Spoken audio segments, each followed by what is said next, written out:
Chapter 7. How Fascism Came in Austria. Hard on the heels of the victory of fascism in Germany came the establishment of the fascist dictatorship of Dollfuss in Austria during 1933-34. The rising of the Austrian workers in February 1934 against this fascist dictatorship opened a new stage in the struggle of the international working class against fascism, at the same time as it finally completed the German experience in exposing the illusions of, quote, democratic socialism.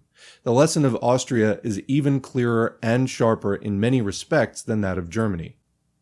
Section 1. The significance of the Austrian experience. In the first place, Austria revealed a conflict between two rival forces of fascism, the Heimwehr and the Nazis, openly reflecting the battle for dominion of rival imperialist and fascist powers over the living body of the Austrian people. There could be no more striking demonstration of the real role of fascism as the chauvinist, predatory policy of particular groupings of finance capital, belying all the, quote, national, quote, popular, and, quote, pacific pretenses. The battle of fascist Germany and fascist Italy over the body of fascist Austria provides a foretaste of the, quote, majestic peace of world fascism. Both these forces were in fact equally united against the working class, but sharply in conflict between themselves for the dominant position. In the initial stage, the clerical fascism of Dollfuss, subordinate to Italian fascism, has conquered, but the further development of events may still bring a change of combinations and the possible ultimate dominance of the Nazis and pan-German fascism. In this situation, the fatal policy of the working class organizations under social democratic leadership was to endeavor to support one fascist group against the other, Dollfuss against the Nazis, as the, quote, lesser evil. This is a recurrent theme, they really can't get enough of that lesser evilism, and thus to smooth the way at every stage for the advance and victory of fascism. Second, the fascist dictatorship of Dollfuss grew directly out of bourgeois democracy under Dollfuss, even more clearly than the parallel Hindenburg-Hitler process in Germany. Dollfuss was acclaimed throughout Western Europe as the, quote, champion of democracy against fascism, i.e. against the German Nazi menace, and on this basis was supported and tolerated by social democracy, at the same time as, in fact, he was carrying through the transition to fascism. Up to the last, on the very eve of the workers' rising, social democracy was offering to accept and support an emergency dictatorship of Dollfuss, the suspension of the parliamentary regime, and the institution of a form of corporate state, on condition of being permitted to exist under these conditions, the clearest, most conscious expression of the line of social fascism. The policy of social democracy, of the, quote, lesser evil, here receives its crushing exposure no less heavily than in Germany. Third, the Austrian working class was the most highly organized in the capitalist world. In a population of 6 million, the paying membership of the Social Democratic Party numbered 600,000, and the voting strength 1.5 million, or 70% of the electorate in Vienna and 40% of the electorate in the whole country. There was no question of a, quote, split in organization. The Communist Party, although playing a role of great significance in the fight, it alone gave the call for the general strike on February 10, which was forced by the workers on the reformist leadership on the 11th. And in the actual launching of the fight, Linz, where the united front of the communist and social democratic workers had been established in defiance of the reformist leadership, and the fight was opened against the express orders of the reformist leadership, was nevertheless extremely weak in numbers. The attempt to explain the advance and victory of fascism by the, quote, split in the working class through the existence of communism, thus blaming communism for existing, is thus exploded once and for all by the example of Austria. Social democracy boasted of its sole complete control of the working class, and thereby admits its sole responsibility for the outcome. Quote, there was no split in the Austrian labor movement. The communists were merely an insignificant minority. The fact that so powerful a party should have been completely smashed is now naturally engaging the attention of socialists in all countries, quoting Otto Bauer on Tactical Lessons of the Austrian Catastrophe.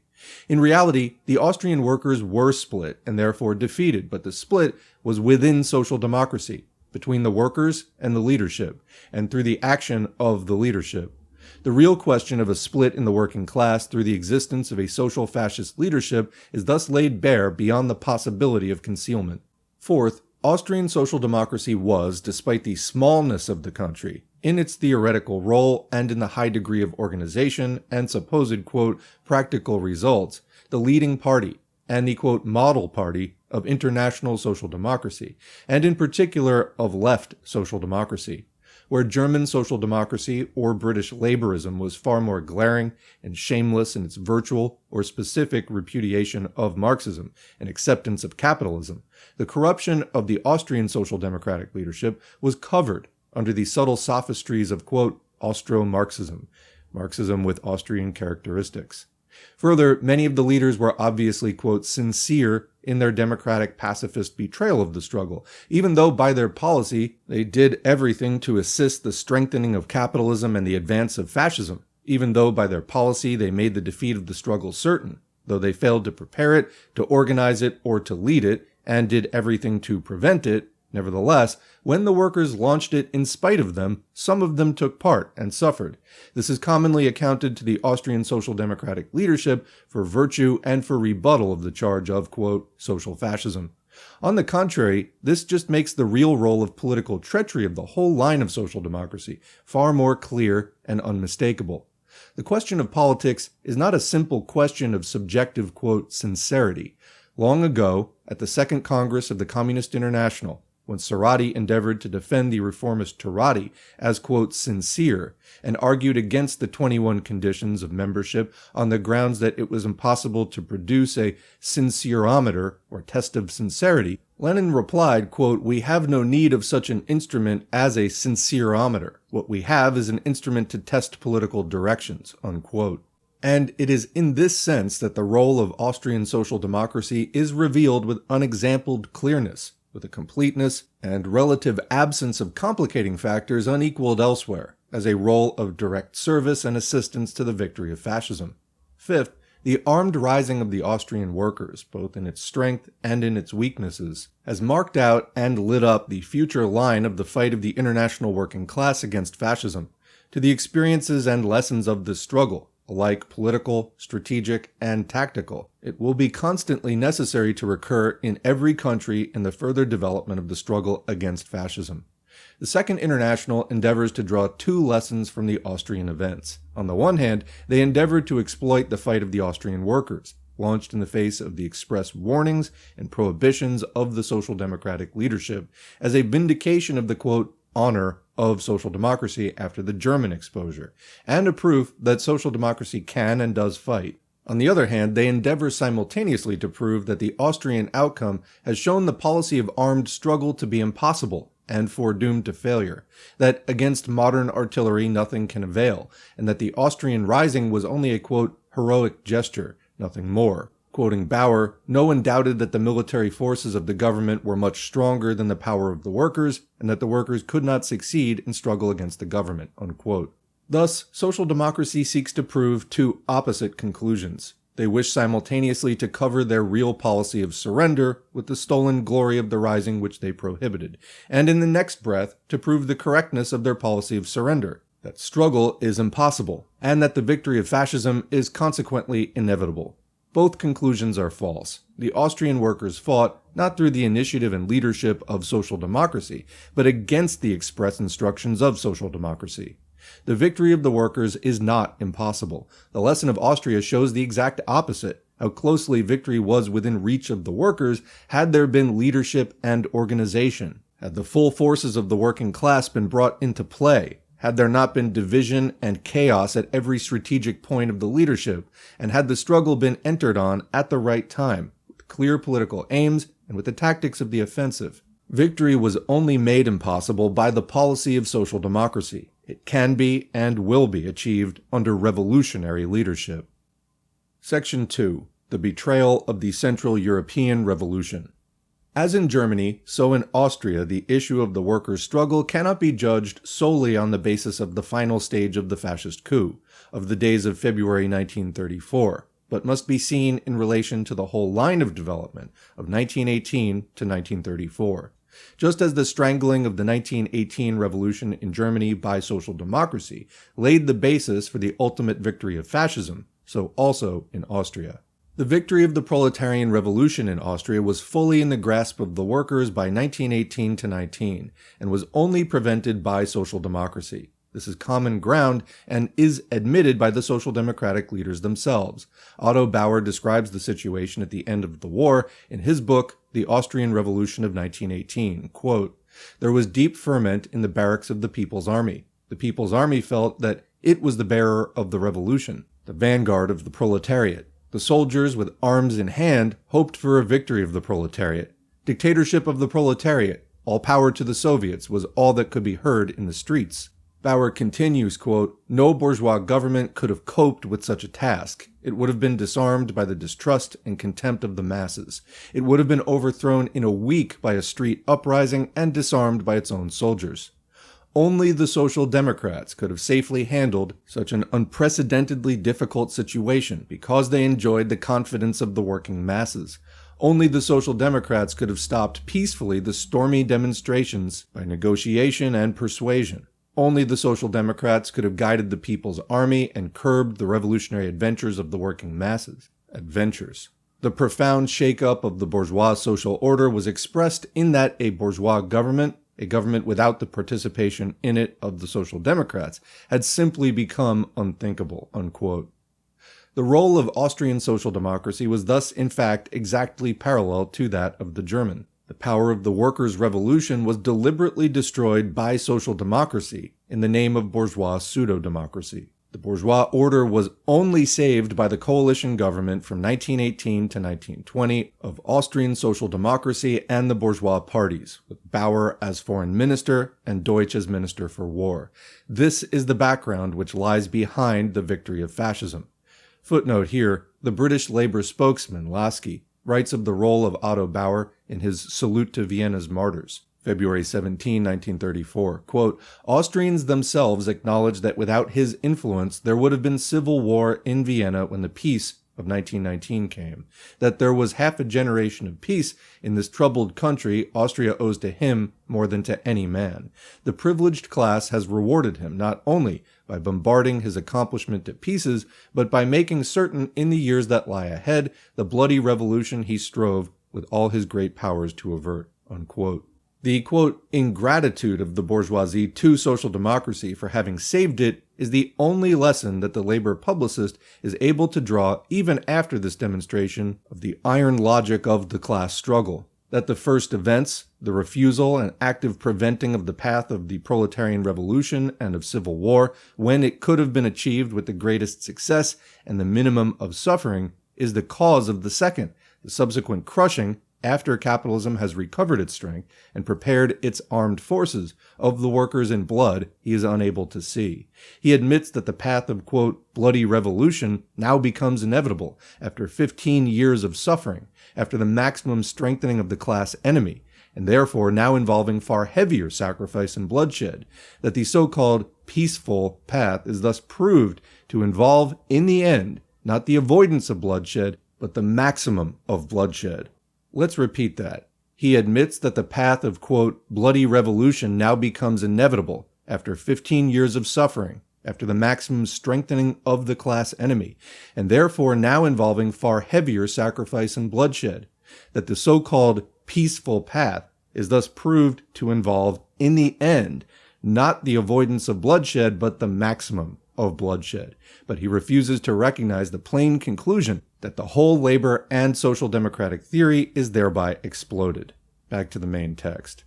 Austrian social democracy argued at the time in defense of its policy that, although the proletarian revolution was certainly and easily possible in Austria in 1918 to 19, it could not hope to maintain itself in so small, dependent, and isolated a state in the face of the forces of imperialism. Yet, in fact, the Soviet Republic was achieved in Hungary and Bavaria. The drive was strong throughout Germany and Italy. Had Soviet Austria stood in with Soviet Hungary and Bavaria, an unshakable power could have been built up in Central Europe. The whole history of post-war Europe would have been different. Instead, Austrian social democracy abandoned Soviet Hungary to its fate, and then, when the White Terror raged in Hungary, pointed to it to prove the fate from which it claimed to have saved the Austrian workers. Today, the event has proved that the Austrian workers were not saved from white or counter-revolutionary terror. They were only robbed of the possibility of victory when it was in their grasp.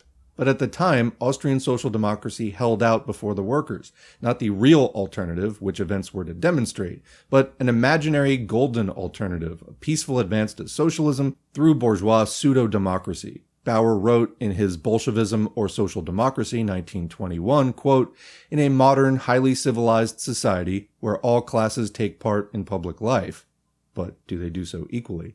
No other form of class rule is any longer durably possible save one which permits the subject classes freedom to influence public opinion. Participation in the formation of the collective will of the state, again, unevenly shaped along class lines, and control over its working. A class rule, therefore, whose basis rests on the social factors of influence of the ruling class and not on the use of mechanical instruments of force." Unquote. Such was the bourgeois liberal wisdom of Austro-Marxism, now mercilessly exposed by the event, when Bauer and Deutsch have themselves had the opportunity to make the acquaintance at first hand of the, quote, "mechanical instruments of force" of the ruling class. So Bauer's trying to make the argument that in highly civilized bourgeois democracy, all classes take part in public life and things are ruled by influence rather than brute force. Well, yeah, when push comes to shove, actually they do. Continuing. In this way, while the Austrian workers suffered and went short under the, quote, "democratic republic," the magnificent apartment buildings erected in Vienna for a portion of their numbers became the, quote, "symbol of reformist, quote, achievement, of the supposed alternative to Bolshevism, in reality, of the temporary buying off of the workers' revolt, while the bourgeoisie was not yet strong enough to defeat them, preliminary to smashing them." The Second International Manifesto on the Austrian events declares, quote, "The fate of the wonderful municipal houses of Vienna is a symbol. The constructive work of the socialists created them. The guns of fascism have reduced them to smoking ruins." Unquote. The symbol goes very much further than the Second International appears to realize. It was not only the apartment buildings that were struck by the guns, it was the illusions of reformism, of the, quote, "alternative path to Bolshevism." The Russian journalist Ilya Ehrenberg, in A Soviet Writer Looks at Vienna, has related how in 1928 he visited these municipal buildings in all their glory, conducted by a proud representative of social democracy. He admired these buildings, their planning, their construction, their beauty, their organization, even though he could not fail to see, alongside the playing fountain in the beautiful garden, an unemployed worker weak with hunger. But he asked his guide, "You have indeed constructed wonderful houses, but have you not the feeling that these houses are built on the land of another? Has not the example of our country taught that the worker must pay with his blood for every foot of ground that he conquers? We had to destroy much, to destroy in order after victory to construct. You have begun, not with the machine gun, but with the compass and the rule. With what will you end?" His companion smiled and replied, "We shall end with the pacific victory of socialism. Do not forget that at the last elections, 70% of the population of Vienna voted for us. That was in 1928. In February 1934, Ilya Ehrenberg revisited these buildings. He saw the battered walls, the gaping holes, the debris under which people said corpses still lay, the trembling, cowering women and children, hunger and misery, and the flags of the Heimwehr flying from the towers. He had witnessed the pacific victory of socialism.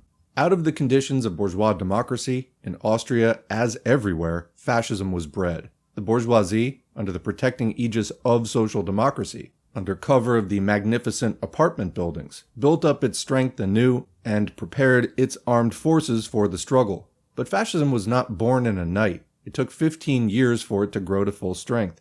The workers, seeing what was afoot, insisted on the organization of their defense corps. The leaders promised that if democracy should once be threatened, they would act. They developed their famous defensive theory of violence, that violence should only be used by the workers in defense of democracy. Meanwhile, they took no action. Fascism grew unchallenged. In 1927, the anger of the workers at the growth of fascism and open connivance of the state authorities broke all bounds. Following the acquittal of a fascist who had murdered a worker, they rose and stormed the law courts of Vienna. Vienna was in their hands if their leaders had been ready to lead. But their leadership, in control of the municipal administration of Vienna, sided with the bourgeoisie, with the police, with the state authorities, and thus in fact with fascism against the workers. The workers' rising was crushed in blood with the connivance of social democracy. Quoting from the New Statesman and Nation, February 24, 1934, quote, Dr. Deutsch, the commander of the Republican Defense Corps, has reminded the world that at the time of the Vienna disorders of 1927, when an excited mob burned down the Palace of Justice, not one military weapon of the many thousands at their command was issued to the Republican Defense Corps. There are photographs on record showing that Bürgermeister Seitz and other socialist leaders, at the risk of their own lives, went out into the midst of the angry mob to calm them. 95 men and women were killed by police bullets on that occasion, and only 5 police, figures which speak for themselves. Why did not these bloodthirsty revolutionaries seize their opportunity when the Heimwehr were in their infancy, the army largely socialist, democracy unchallenged in Europe, and the clerical party comparatively weak? It is that the Austrian Social Democratic Party has established by its whole history the right to the description of democratic and pacific, unquote. Thus the approval of the bourgeois liberal journal. The working class will take a different view of 1927, when Austrian fascism could have been wiped out in its infancy. The cost of this bourgeois liberal approval for the, quote, democratic, quote, pacific, social democratic leadership has been the sacrifice of the lives of the best of the Austrian workers, the suppression of the organized working class movement, and the victory of fascism. Meanwhile, Austrian social democracy held out to the workers the illusory prospect of the defeat of fascism by, quote, democracy. After the 1930 elections had returned the Social Democratic Party as the largest party, with 72 representatives against only 8 representatives for the Heimwehr, the party leadership triumphantly reported, quote, democracy has inflicted a crushing defeat on the Heimwehr and its promoters. The Heimwehr movement, which until recently believed itself to be on the eve of the final victory, is in a state of rapid decline. The purely political problems have ended with the complete victory of the working class. That's quoting the report of the Austrian Social Democratic Party to the Vienna Congress of the Second Socialist International, July 1931. Such was the degree of prevision of the Social Democratic leadership, reposing peacefully in the supposed security of paper ballots, while paralyzing the real struggle of the workers. The illusions of the Italian reformist leadership, after the success of the elections of May 1921, as having, quote, submerged the fascist reaction under an avalanche of red votes, or of the German reformist leadership after the elections of November 1932 as marking the, quote, final annihilation of Hitler, were thus exactly paralleled in Austria. In reality, fascism was preparing its final coup, when the issue would depend not on paper ballots, but solely on the mass struggle and the organization of class force. Section 3. The Fascist Dictatorship and the February Rising. It was only as the sequel of the whole above chain of development that came the culminating stage since March 7, 1933, when Dollfuss finally threw aside the mask and proclaimed open dictatorship and the suspension of Parliament. Now, if ever, was the time to act, even for the, quote, Democrats. Now was the time for the famous defensive theory of violence to demonstrate its meaning in practice. But the Social Democratic leadership still found reasons to put off action. Social democracy was engaged in the policy of the, quote, toleration of Dollfuss as the, quote, lesser evil against German Nazism, and was seeking to negotiate an agreement with Dollfuss. Quoting international information from the Bulletin of the Second International, February 18, 1934, quote, the Social Democratic Party did not reply with forcible resistance. On the contrary, right down to the last, it made every effort to enter into negotiations with the Dollfuss government.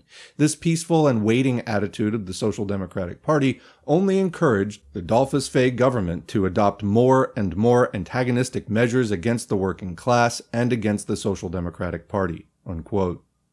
Why? After all the loudly repeated declarations over many years concerning the action that would be taken if democracy were once attacked, was no action taken when, on March 7, 1933, Dollfuss carried through his coup d'etat and suspended democratic institutions. Basically because all these typical social democratic asseverations of future action, if democracy is attacked, if the bourgeoisie attempt, etc., are inherently and inevitably valueless, and worse than valueless when the present policy is the policy of class cooperation. The present policy determines the future action. It is not possible, even if there were the will, and in fact there was not the will, at a moment's notice to transform a deeply enroutined machine and large-scale organization of class cooperation, pacifism, and legalism within 24 hours into an organ of class struggle and revolution. Only when the united front of struggle has been effectively established in the preceding period, when the leadership and training and practice and organization of struggle and militancy on all issues has already been established, only then can there be readiness when the fascist coup strikes. Otherwise, inevitably, whatever the previous promises and threats and boasts, when the time comes, there will be enormous hesitation, sense of overwhelming, quote, difficulties, yearnings for a, quote, peaceful settlement, prudent counsels to postpone the struggle, to save what can be saved of the organization and not hazard all upon a single battle, desperate efforts for some, quote, way out without a struggle, hopes against hopes that it is not yet the final issue. This is what happened to Austrian social democracy. Bauer writes of March 7, 1933, and the following 11 months, quote, "What was to be done now? The Social Democrats knew very well that it would be very difficult for a general strike to succeed in a period of unprecedentedly severe and prolonged unemployment. The Social Democrats made every imaginable effort to avert a violent issue. Over a period of 11 months, we tried again and again to establish negotiations with Dollfuss.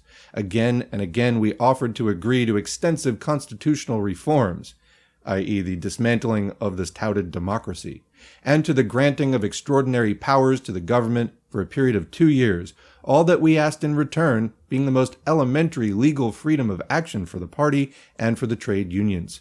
We overestimated, the possibility of reaching a peaceful settlement," unquote. It's quoting Bauer's Tactical Lessons of the Austrian Catastrophe. Thus, quote, "democracy went by the board. Just as German social democracy supported the Brüning emergency dictatorship and sought to come to terms with the Hitler dictatorship, so Austrian social democracy was fully prepared to support a Dollfuss emergency dictatorship in return for a permitted existence of its, might I add, useless organization under the dictatorship, while the Communist Party was suppressed. Such was the humiliation of Austro-Marxism, a humiliation which did not even attain its object. The Social Democratic leadership at the party conference in October 1933 had laid down 4 conditions in the event of any one of which to launch the struggle against the fascist dictatorship. So here are your hypotheticals. 1. If a fascist constitution were proclaimed without consulting Parliament. 2. If the Vienna municipal administration were superseded. 3. If the party were suppressed. 4. If the trade unions were suppressed. In fact, this widely advertised strategy of the 4 conditions never came into operation in practice to launch the struggle. The fascist dictatorship was steadily engaged in consolidating its position, in disarming the workers, in arresting the local leaders, in arming its forces, and in sapping the workers' positions in detail, until at last the workers found themselves compelled to resist if they were not to be already completely wiped out before the 4 conditions came into operation. Thus, the 4 conditions were not a method to prepare the struggle, but in reality, a mechanism to paralyze the struggle. Comment, because if the enemy knows what you're waiting for, it's going to hit you before any of that stuff happens, while they know that you're defenseless. And so it was a mechanism to paralyze, not to prepare. Continuing. What was the consequence of this whole line of successive surrender and protracted attempts at negotiation? Did it succeed even in, quote, averting a violent issue? On the contrary, it only ensured that violent issues should develop under the conditions most favorable to fascism and most unfavorable to the proletariat. Fascism was able to strengthen and prepare its forces while the workers were weakened. Bauer continues in the statement already quoted, quote, "But during the 11 months that we were trying to secure a peaceful denouement, the military strength of the government considerably increased. The Heimwehr was supplied with arms, and on the other hand, large sections of the working class, especially the railwaymen, were discouraged, crushed, and robbed of their fighting spirit by the oppressive tactics of the government," unquote. He is accordingly compelled to make the significant admission, with italics added, "If we had launched our attack at an earlier stage, our action would have been on a greater and more universal scale, and the prospects of victory would have been brighter." Consequently, if we did make a mistake, our mistake consisted in unduly prolonging our efforts for a peaceful settlement and in unduly postponing the decisive struggle. There's no need for us to feel ashamed of this mistake. We made it because we wanted to spare the country and the working class the disaster of a bloody civil war." Unquote. Yeah, no shame there. All you got was fascism. No biggie. Similarly, in his pamphlet, Austrian Democracy Under Fire, Bauer writes of the critical days of March 1933, quote, "The masses of the workers were awaiting the signal for battle. The railwaymen were not yet so crushed as they were 11 months later. The government's military organization was far weaker than in February 1934. At that time, we might have won, but we shrank, dismayed from the battle. We still believed that we should be able to reach a peaceful settlement by negotiation. Dollfuss had promised to negotiate with us at an early date, by the end of March or the beginning of April, concerning a reform of the Constitution and of the parliamentary agenda, and we were still fools enough to trust a promise of Dollfuss. We postponed the fight because we wanted to spare the country the disaster of a bloody civil war. The Civil War, nevertheless, did break out 11 months later, but under conditions that were considerably less favorable to ourselves. It was a mistake, the most fatal of all our mistakes." Unquote. Did they spare the working class a bloody civil war? No, they only ensured its defeat. He admits that the prospects of victory would have been brighter and we might have won if only they had acted in March 1933, just as 1927 would have been more favorable than 1933, and 1918 to 19 than 1927. The Pacific policy did not avert civil war in the end. It only made the conditions the most unfavorable for the working class and ensured the heaviest defeat in place of victory. Quote-unquote, Austro-Marxism stands condemned out of its own mouth. The waiting policy meant that fascism was step by step able to prepare its positions. The Defense Corps was declared illegal. The Communist Party was declared illegal. The Heimwehr was strengthened and fully equipped with arms. Arms of the workers were searched for and seized wherever they could be found. Local leaders were arrested. At strategic points, particularly among the railwaymen, militants were removed and, quote, patriotic agents installed. All this, of decisive importance for the future struggle, went forward without resistance. The workers pressed more and more for resistance, but the Social Democratic leadership held them back, thus performing its indispensable service to fascism. The first report of a leader of the Austrian Social Democratic Party, published in the Second International's Bulletin on February 18, 1934, declares, quote, "The embitterment of the working class regarding the government's policy continually increased. The embitterment of the workers was directed more and more against the policy of the party executive, which was to wait and to be prepared for agreement. Growing numbers of members of the party demanded with increasing force that the offensive should be taken. For months past, it has been increasingly difficult for the party executive to make the embittered workers understand the necessity for this waiting policy." Unquote. Here is seen the real split in the Austrian working class. Between the workers, the united front between the Social Democratic and Communist workers was growing in the localities, and the social fascist leadership. When the final struggle at last broke out on February 11, 1934, it broke out in spite of and against the orders of the Social Democratic leadership. The official report already quoted makes this clear, quote, "During the last week, there were growing signs that the government was preparing for the decisive blow. These events caused the workers to take the following view. In this situation, we can no longer allow ourselves to be disorganized by the arrests of Schutzbund leaders and by the confiscation of stores of arms, unless we are to confront a fascist coup d'etat defenseless and unable to fight within a very few days." In spite of this, the party executive still adhered to its line. It considered it to be necessary for the workers to wait for the results of the negotiations between the federal chancellor and the provincial governments with regard to the demands of the Heimwehr, and that they should not take the offensive until one of the 4 cases should arise in which a defensive struggle for the defense of the constitutional order would, according to the decision of the party, be unavoidable. Comment here, remember Lenin's words. Yes, we hold on to bourgeois civil liberties as long as we can, but as soon as the possibility of going on the offensive and social revolution becomes real, then it is a reactionary position to be clinging to bourgeois semi-democracy or pseudo-democracy. Continuing, on Sunday, February 10, officers of the party executive gave instructions on these lines to comrades who reported on the agitation among the workers, and urgently warned them against taking the initiative on their own account. But the agitation among the masses had reached such a pitch that these warnings from the party executive were not heeded." Unquote. Thus, the honor of the Austrian rising rests wholly with the workers and not with the social democratic leadership. The role of the leadership was only to disorganize the struggle at every stage. The struggle of the Austrian workers was not defeated by the superior forces of the enemy. It was defeated by the disorganizing role of the social democratic leadership. This was clear in all the events leading up to the struggle. It was no less clear in the actual struggle. Instead of being able to enter the struggle with the full strength of their organized force on a strategic plan, with the maximum mobilization of the masses, and with a clear political lead, the workers had to enter the struggle by local initiative from below, sporadically, partially, against hampering opposition from above, losing the possibility of the initiative, losing the possibility of the offensive, and thus yielding all the strategic advantage to the enemy.